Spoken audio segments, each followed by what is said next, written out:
Good evening. This is the I-24 News Evening Edition. I'm Lucia Arish, and these are the headlines.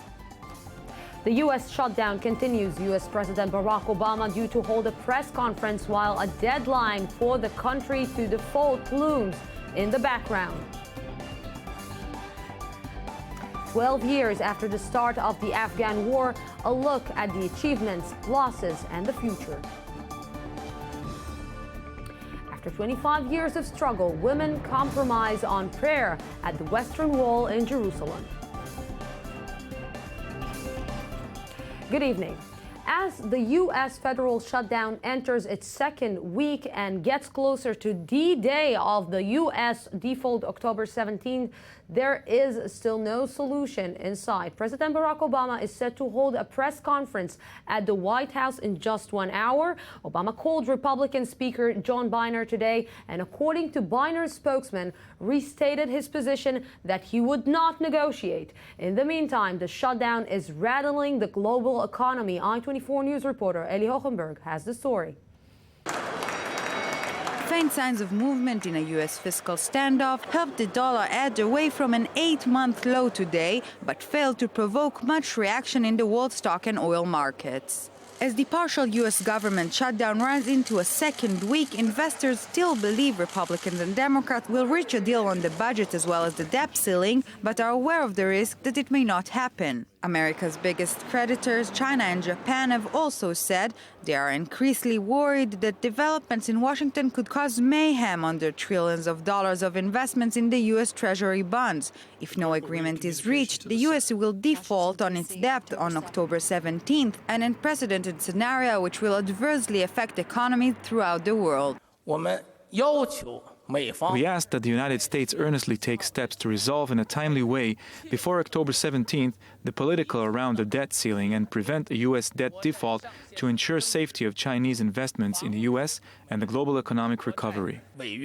On the other side of the world, Russian President Vladimir Putin says he supports the U.S. president's decision to cancel APEC trip due to the government's shutdown. We see what is happening in U.S. domestic politics, and this is not an easy situation. I think the fact that the U.S. president did not come here is quite justified. I think that if I was in his situation, I would not come either. Any head of state would do that, probably. And while the economic arena is shaky, the political scene is very steady, stubborn actually. Neither Republicans nor Democrats show any sign of coming to an agreement. With no parties to the shutdown showing no signs of opening up, the question remains what will happen on October 17th, the day the U.S. would default if a solution isn't found. What will happen in October 17? It's a big question. And moving on, British Foreign Secretary William Hague signaled a clear warning to Iran today, announcing each country will appoint an official to repair the relationship with which has been suspended since an attack on the British embassy in Tehran in 2011. Meanwhile, in Israel, Prime Minister Benjamin Netanyahu is continuing his warning on Iran, meeting with European leaders and urging them to take a tough approach in negotiations. I-24 News diplomatic correspondent Tal Shalev has more. Last week's U.S. media blitz was just the beginning. Israeli Prime Minister Benjamin Netanyahu is on a diplomatic campaign, urging the international community to treat the new Iranian rapprochement with much suspicion. Talks between Tehran and the six world powers are scheduled to resume next week in Geneva, and Israel wants to ensure a tough international approach. Of course, what they want is merely the relaxation of sanctions without the real cessation of Iran's program to develop military and nuclear capability. That is unacceptable. The sanctions must be continued, they must be strengthened until the Iranian military nuclear program is dismantled. Since the historic phone call between Obama and Rouhani, Israel has been stressing that Iran should not be trusted. After returning from his trip to the U.S., Netanyahu is now focusing on European leaders. Meeting with his Greek counterpart today in Jerusalem, Netanyahu reiterated that Israel does not oppose the diplomatic track itself, but in the meanwhile, the economic sanctions must be strengthened. Earlier this week, Czech President Miloš Zeman heard the same messages. And the questions we must all ask is, why is Iran insisting on centrifuges for uranium enrichment? Why is it insisting on heavy water plutonium plants? Why? If they say all they want is peaceful energy, well, I don't believe them. Meanwhile, in Washington, another battlefield, Israeli Defense Minister Moshe Ya'alon will be meeting prominent senators to appeal to them to prevent any premature concessions or easing of sanctions. The pro-Israel lobby, AIPAC, is also in the picture and is pressuring the White House, warning Congress that negotiations can be successful only if Iran suspends all uranium enrichment activities.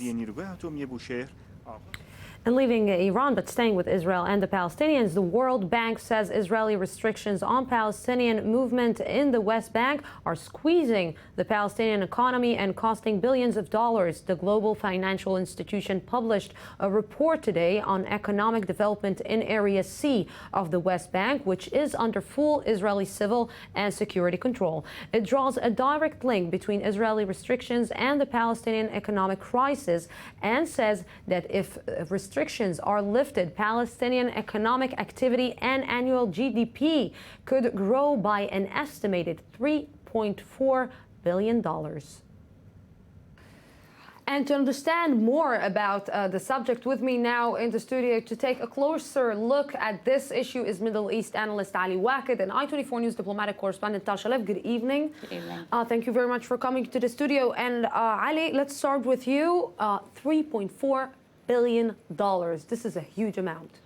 Yes, from the point of view of the Palestinian Authority, this report proves that the measures that Israel is taking on the ground are paralyzing the Palestinian economy. The limits on the movement of especially of persons, but also of stocks, are causing a huge damage to the Palestinian Authority. But there is a more important aspect. When we are talking about the sea region, we are talking about the region, the zone that is in the big difference between the Palestinian Authority and Israel. The final status of the sea zone will be the final status of the borders between the Palestinian state and between Israel. Therefore, we are not. The context is much more.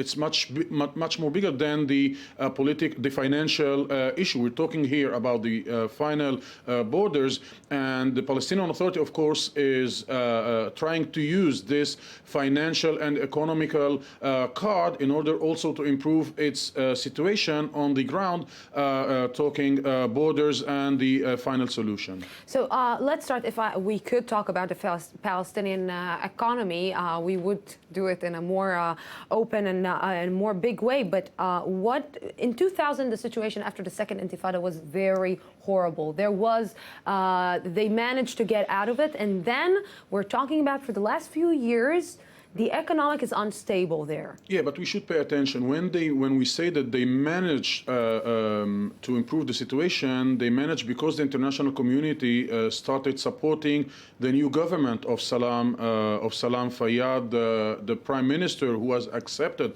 was having a role in the same World Bank that we are discussing the report today. His credibility was huge, and this is why the donations and the contributions from the international community were in a big amount. But since the political situation, the negotiations came to a dead end, the contributions from the international community, from the West, became much more small, and it is also because of the financial situation in the EU and in the US, but also in the Arab countries. We are now talking about the Palestinian Authority that cannot guarantee on a monthly base the payment of the salary of its 120,000 employees. So actually, right now, the Palestinian Authority is suffering from a very deep financial crisis. Okay, so what Tal, what Israelis has to say about that? Well, both the security and diplomatic officials today in Israel both dismissed the report. They say it's a very partial report and it actually ignores many other key factors that are part of the unstabilized Palestinian economy. Just to note, they say the Palestinian economy, you cannot just analyze the Area C and just talk about the Israeli restrictions. You also have to take into concern the impact of the terror groups that are still working in the West Bank. One of the reasons is the security, at least from the Israeli point of view, the security issues, and then the legal status. This is an area under Oslo agreements that the legal status is that it's under Israel control. This is the legal status of the area for at this point. And also, there's been a slowdown in the whole economy, the Israeli economy, the EU economy. All of this has, of course, helped, not helped, but been part of the deteriorating Palestinian economic situation. But the Israelis are also stressing that in the past 2 years, there have been about 300 projects in Area C, some of them humanitarian and some of them economic. In recent months, all of these projects have been freezed because of the negotiations and because the final status of the Area C will be determined in negotiations. So we're talking still about a very complicated situation and a complex situation in the West Bank and Israel. Ali Waqid and Tal Shalev, thank you very much for this. And Syrian TV published new footage today showing UN officials inspecting a chemical weapons facility. The expert team of inspectors is in its second day of work and in dismantling Syria's chemical arsenal. Also today, the chief of the Global Chemical Weapons Watchdog in The Hague announced that the organization is sending a second team of inspectors to Syria in the coming days to expand its high-stakes mission. And Turkey is building a 2-meter-high wall along a section of its border with Syria that sees frequent fighting. Another reason for the construction is to prevent people from illegally smuggling and bypassing border checkpoints. Although the wall will span just a small part of the border, it brings to light Ankara's growing concern of violence spilling over into Turkey from northeastern Syria. And also today in Turkey, the country has officially lifted its ban on women wearing an Islamic headscarf in the state institutions. The change ends a decades-old restriction. The ban has kept many women from working in the public sphere, but secularists say lifting the ban is proof that Turkey's government has an Islamic agenda. And moving on, Afghanistan President Hamid Karzai today slammed foreign intervention in his country, blaming NATO for a military occupation that he said has caused a lot of suffering, a lot of loss of life, and no gains because the country is not secure. Karzai also ruled out signing a security deal with the United States until disagreements over sovereignty are resolved. His comments come as the 12th anniversary of the latest war in Afghanistan is marked this week. NATO's mission in Afghanistan is to conclude at the end of 2014. And with me now from the UK is Colonel Richard Camp, the former commander of British forces in Afghanistan. Good evening, Mr. Camp. Good evening. Thank you again for having a conversation with us. As we just heard, Afghan President Karzai has strong criticism on NATO involvement in Afghanistan. From your experience there, is Karzai right? Karzai, I'm afraid, is getting increasingly unhinged and detached from reality. Many of the comments he made about NATO involvement and British and American involvement in Afghanistan reflect that, including the fact that Afghanistan does not enjoy complete security. Well, of course it doesn't enjoy complete security. It's never going to. It's in that region of the world, no country does. He also says, for example, that if there's any involvement with the Taliban in Afghanistan, then women's rights will not be affected by that, which is clearly cloud cuckoo land. The reality is, of course, that there have been big mistakes made by NATO in the past 10 years in Afghanistan. But there have been huge achievements, and British and American soldiers and Canadians and other allies have made immense sacrifices to enhance security in Afghanistan. They've achieved a great deal. In particular, they've achieved their primary mission, which is to prevent Afghanistan again from becoming the launch pad for al-Qaeda to carry out attacks against the West, such as they did so devastatingly on 9/11. Colonel Camp, is it in fact possible to win this kind of war? It's a very difficult situation, and I don't believe myself that NATO, that the United States, that the United Kingdom and other countries involved had the will to put in what was necessary in order to achieve more success than they have, and that would have required significantly more troops. It would have required a much greater effort, in particular, not just military effort, but also diplomatic effort, shaping the Afghan government into a situation, into a position that it could be more effective. And Taliban himself, the Karzai himself, said that the government is weak and ineffective. Well, it shouldn't be weak and ineffective 10 years on. And also diplomatic relations and diplomatic pressure applied to Pakistan. Pakistan has been a major supporter of the Taliban. It's provided not just safe haven for the Taliban in Pakistan, but also it's provided active support and encouragement and even direction from elements within the Pakistan government for al-Qaeda, I beg your pardon, for the Taliban, which has made it much, much stronger than it would otherwise have been. Colonel Richard Camp, thank you very much for your insight on the subject. Thank you. And we're moving on. North Korea threatened today that the U.S. would face horrible disaster in a case of a military action in the region. Following warming relationship between the U.S. and South Korea, Pyongyang warned the peninsula is getting tense. I-24 News reporter Uli Shapiro has more. North Korea put its military on high alert once again and warned the U.S. that it won't hesitate to take action in case of a possible attack. The U.S. will be wholly accountable for the unexpected horrible disaster which would be met by its aggressive imperialist forces' nuclear strike weapons because it is deploying those against us randomly. This threatening rhetoric is not new to the Asian region after intense threats from Pyongyang following joint South Korean-American military drills in March this year. South Korean officials said today the country is monitoring the threats from the north and will take all scenarios in consideration. I can't give you details, but our armed forces are closely monitoring North Korean military's movements and are fully prepared to take a decisive action against the North's possible provocations. U.S. Defense Secretary Chuck Hagel visited South Korea last week to discuss the future direction of the security alliance between the two nations. Though the March crisis is over, the Kim Jong-un administration has kept the tension high ever since. Their concerned neighbors in the south hope these threats will not be translated into actions. And to some good news, physics. Peter Higgs of Britain and Francois Englert of Belgium have won this year's Nobel Prize in Physics. Half a century after their original work, it was confirmed last year by the discovery of the so-called God practical.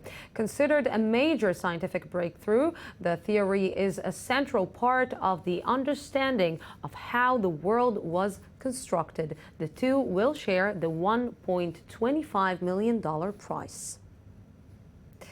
And again, with the Nobel Prize, the Pakistani schoolgirl shot by the Taliban, Malala Yousafzai, is publishing an autobiography today. Her story, co-written with a British journalist, details her campaign for girls' education, the moment she was shot in the head, and life under the Taliban's rule in the Swat Valley of northwest Pakistan. Now living in England, the 16-year-old could become the youngest ever winner of the Nobel Peace Prize, to be announced on Friday. Good luck for her, and Mazel Tov for the physics. And coming up after the break. After 25 years of struggle, women compromise on prayer at the Western Wall in Jerusalem. And a look at Avishai Cohen's musical revolution. 2 minutes, break, and I'll be back.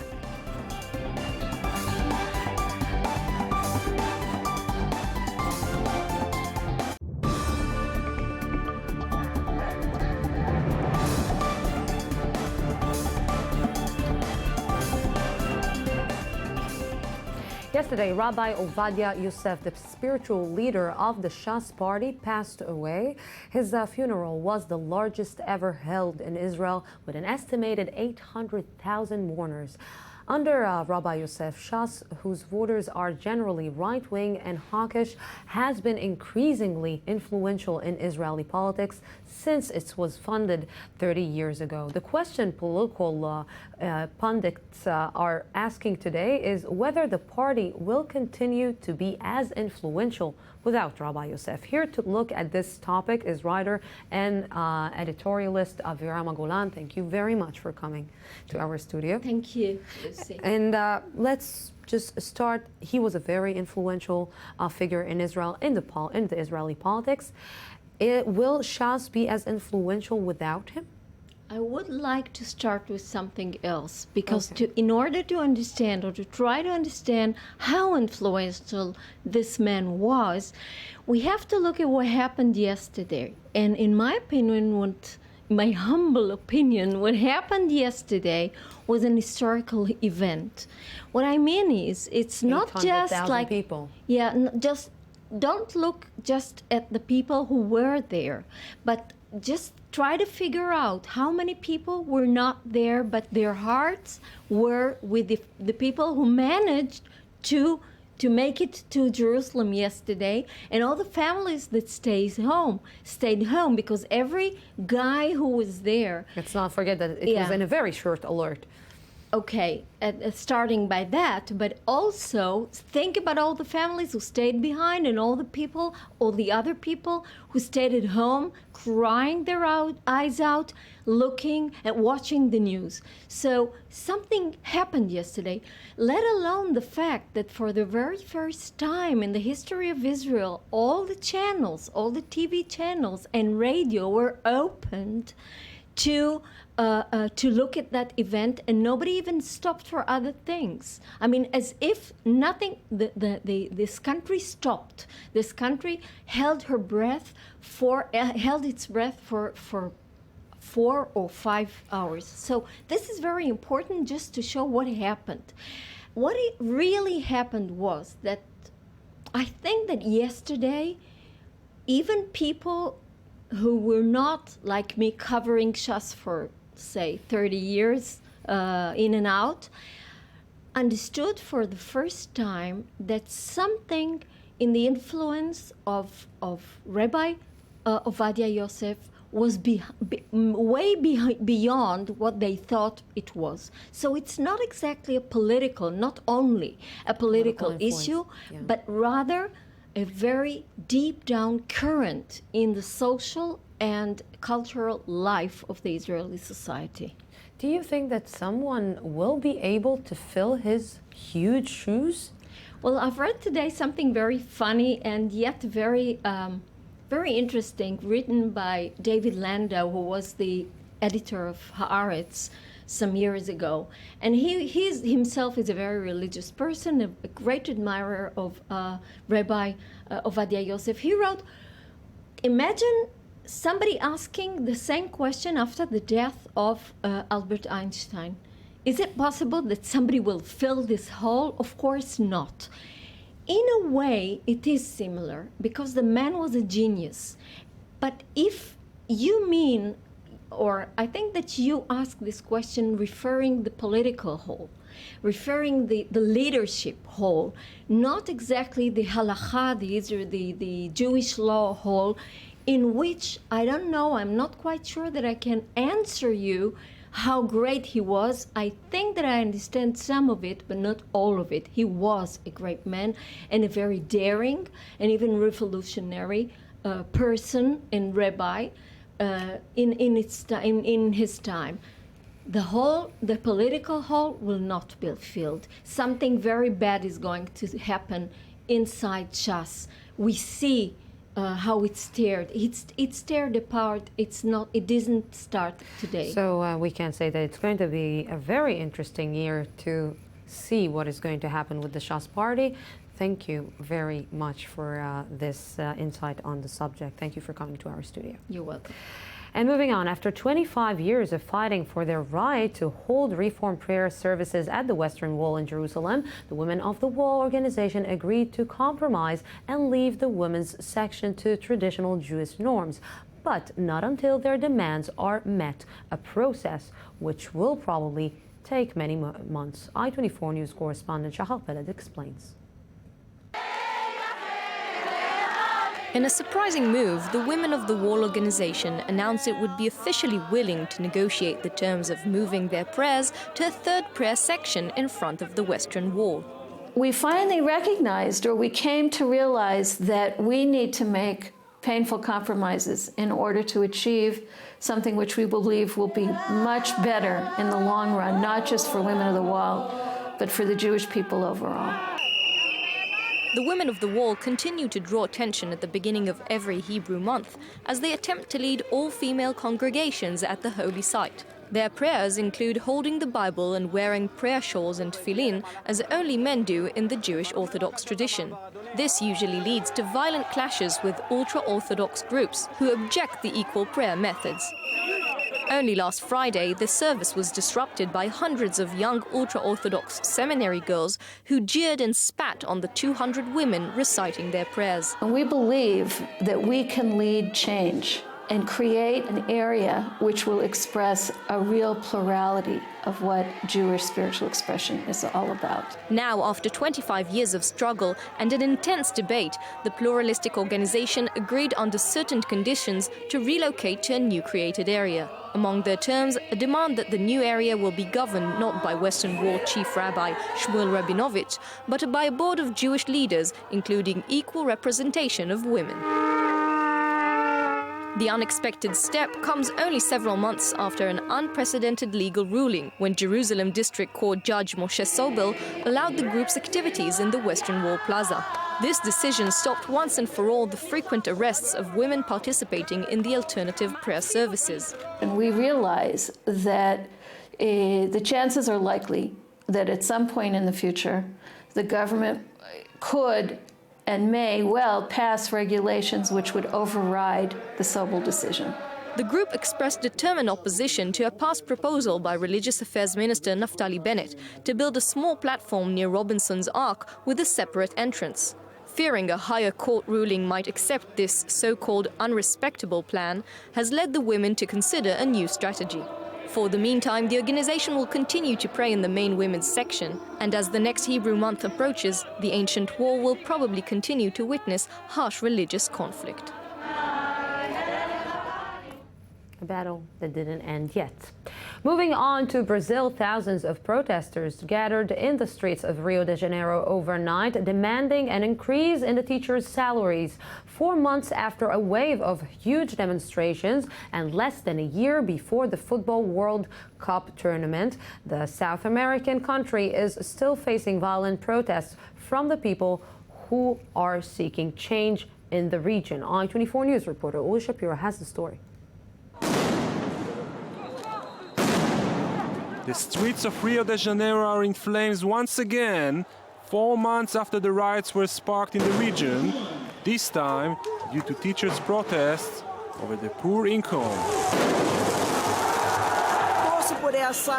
I am in support of this unified protest. We have to unify to destroy the corrupt. We don't have politicians, we have thieves, scoundrels, villains. Vagabundos, canalhas.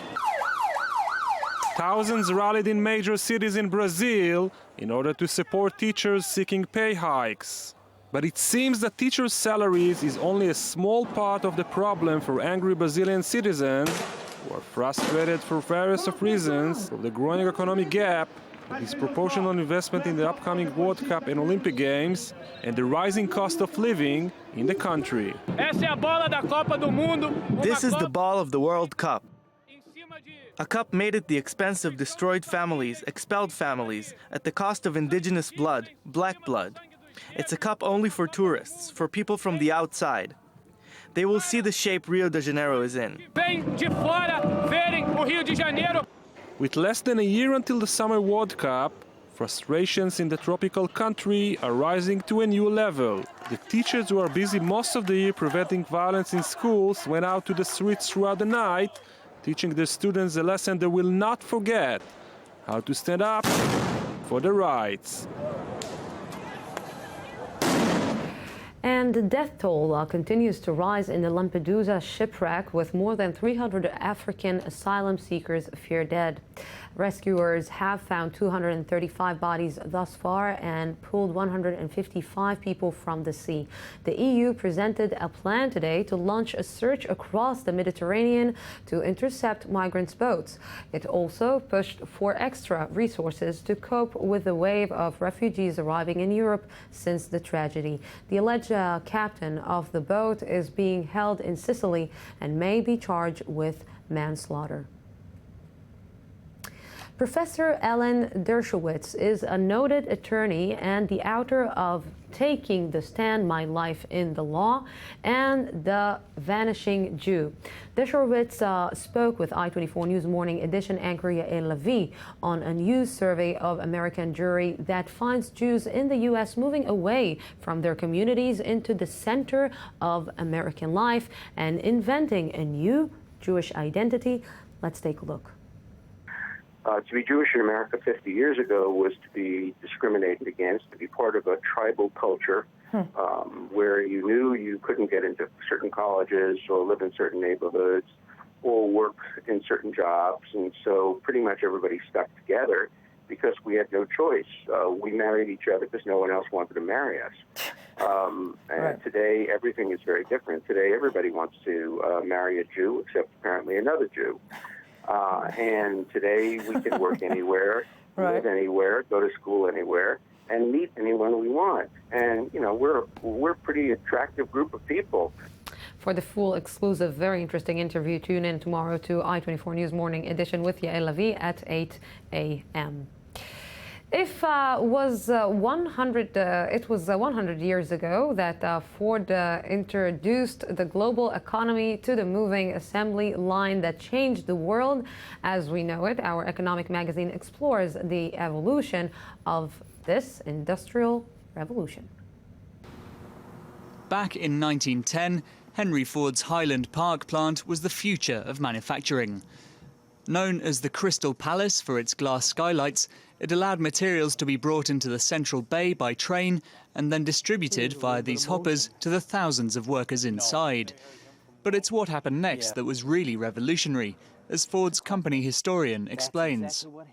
October 7th, 1913, it kind of came together, metamorphosed, and the moving assembly line was born, changed the way everybody built cars.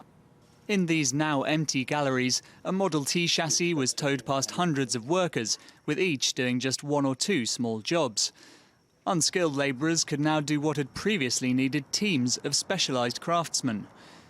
Similar efforts had been made in other industries, but Ford's real innovation was scale and ambition. Nobody thought they could build something as complicated as an automobile with 3,000 parts on a moving assembly line. But the Ford Motor Company did. At its peak, Highland Park employed 48,000 workers. The moving assembly line saw production jump 10 times to around 1,000 cars a day, and the innovation revolutionized industries from food production to electronics. Today, at Ford's Michigan assembly plant, automation and other advances mean fewer workers produce more cars than the old factory ever could. Not only that, but instead of Henry Ford's promise of any colour as long as it's black, here there are a range of options, while this one production line can make all kinds of Ford Focus versions, from sports editions to plug-in hybrids. I think if Henry Ford came right now and he was in a time machine, he would be very proud of the workforce here, be very proud of what we've done with his manufacturing process. Perhaps the biggest difference here is the number of assembly line workers who are needed. Just 500 per shift at this plant. While Ford's original innovation opened up well-paid jobs to unskilled masses, automation now means the days of mass employment in Detroit's car industry are long gone. For the last 20 years, Avishai Cohen has been leading a quiet revolution in the music world. His electric style is now at the forefront of contemporary jazz, mixing Middle Eastern melodies with Latin rhythms. Gabi Tartakovsky from Our Cultural magazine has more. Avishai Cohen is first and foremost a bass player, but his training as a piano player in his childhood drives him to infuse piano through many of his pieces. After moving to New York in the early 90s, Cohen became a fixture in the city's small jazz clubs. His breakthrough came through a surprising phone call from legendary pianist Chick Corea, who asked Avishai to accompany him. In 2003, Cohen went solo and established his own band and label. Today, the Avishai Cohen Trio is regarded as one of jazz's top small combos. Last May, Cohen won the prestigious Echo Jazz Award for International Bassist of the Year. Clinching the premier prize of the German music industry further solidifies Cohen's international status as a master. The bassist's innovative Middle Eastern style has generated a global interest in Israel's emerging jazz talents, ushering in a golden age for the country's jazz artists. Cohen is also a passionate singer. In recent years, Avishai has performed in Hebrew, English, Spanish, and Ladino, the Old Spanish dialect of Sephardic Jews. This is a testament to his varied sources of inspiration. As a vocalist, Cohen breaks away from his usually quiet demeanor. At times, he even adopts a rock star attitude. This fall, Cohen's tour takes him across the world with gigs in far-flung places such as Georgia and Azerbaijan. His scheduled European concerts include the Barcelona and Rome Jazz Festivals and the iconic Olympia Hall in Paris. Now to something that I have no idea what to say about, but while there's talk of a U.S. shutdown and a shaky European economy, for some, money is simply not a problem. At last night's Sotheby's auction in Hong Kong, a white diamond the size of a plum sold for, listen good, $30.8 million. The oval jewel weighs in at least 118 carats and is the largest white diamond ever sold at auction. Other sales made at the auction included art, watches, and fine wines, many setting new auction records. Yes, I have nothing to say about that, but I hope that a girl got the diamond. Coming up after the break, our evening edition continues with the I-24 News Daily Debate. Don't go anywhere. 2 minutes break, and I'll be back. Maybe with a diamond. I don't know.